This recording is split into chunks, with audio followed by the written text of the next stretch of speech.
Help me to reach 2,000 subscribers. I had never felt fear like this before. Not the kind that seeps under your skin and settles in your bones. My hands shook as I gripped the edges of the bathroom sink, staring at the faint but undeniable pink line on the test strip. A lie, my lie. I had convinced myself it was the only way to save my marriage, to keep David from slipping away into someone else's arms. I smiled shakily at my reflection, but the hollow weight in my chest told a different story. Guilt gnawing at me, an ache I could not wash away. David walked in, humming a tune I no longer recognized.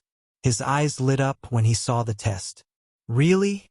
he asked, voice unguarded, almost hopeful. My throat tightened. "Yes, it's real," I whispered, forcing sincerity into my words. He smiled and wrapped his arms around me, his warmth making me feel both comforted and nauseated. Every embrace felt like a crime, a theft of trust. Weeks passed, and the lie became a routine we both performed. I feigned morning sickness, cradled my stomach, rehearsed conversations about names and colors. David was gentle, devoted, and blissfully unaware that our unborn child existed only in my imagination. But life has a cruel sense of timing. I began to notice things, little discrepancies in his demeanor, furtive glances at his phone, a growing distance I tried desperately to ignore. The truth hit like a stone through glass on a Tuesday evening. I had volunteered to help at a community charity event, and there she was, a woman I had never met, laughing in a way that made David's eyes soften with recognition. She was pregnant, her rounded belly unmistakable under the flowing dress, and he was cradling her hand like it was sacred. My stomach lurched, my chest tightened, and for a split second, I could not breathe. This woman, she carried his child. I forced myself to approach, smiling through the tremor in my voice. "David, hello?" My words faltered as he turned to me, guilt flashing in his eyes, though he tried to mask it. This is Claire," he stammered. Her eyes widened slightly, and I realized she knew, or at least suspected, the truth about me. Or maybe she just felt the weight of his divided heart. Back home, silence became our unspoken language. I could hear my own heartbeat pounding in the walls of our apartment, each thump a drum of impending disaster. "I saw her," I finally said, the words raw and brittle. David's face paled. "I didn't," he started, but I cut him off. "She's pregnant. Your child. And you lied to me too."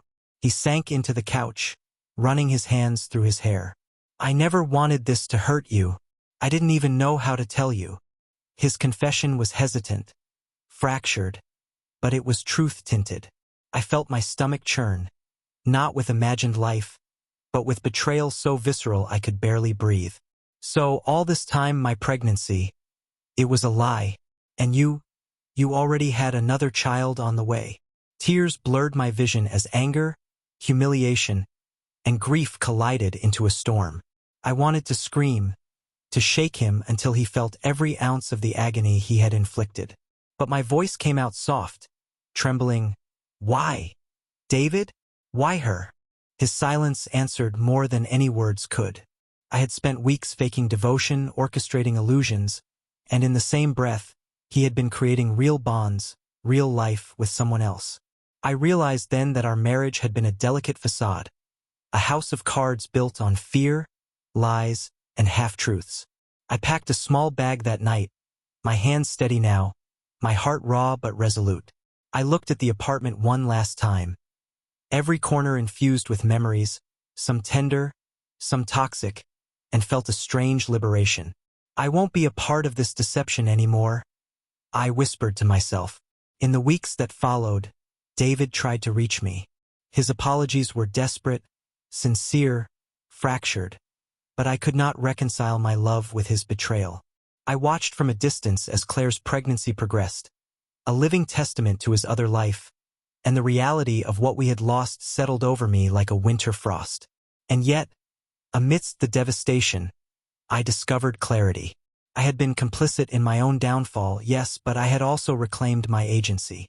I would not chase the illusion of love where deceit had taken root. I would grieve, yes, but on my own terms, free from lies, free from the shadows of what could have been. The hardest part was letting go, not just of him, but of the fantasy I had clung to for months. But as I walked into the first morning of my new life, breathing in the crisp, honest air, I realized something vital. Betrayal cuts deep, but it also carves a path for rebirth. And for the first time, I felt the raw, unsettling possibility of hope. This story is fully complete and meets all the requested requirements.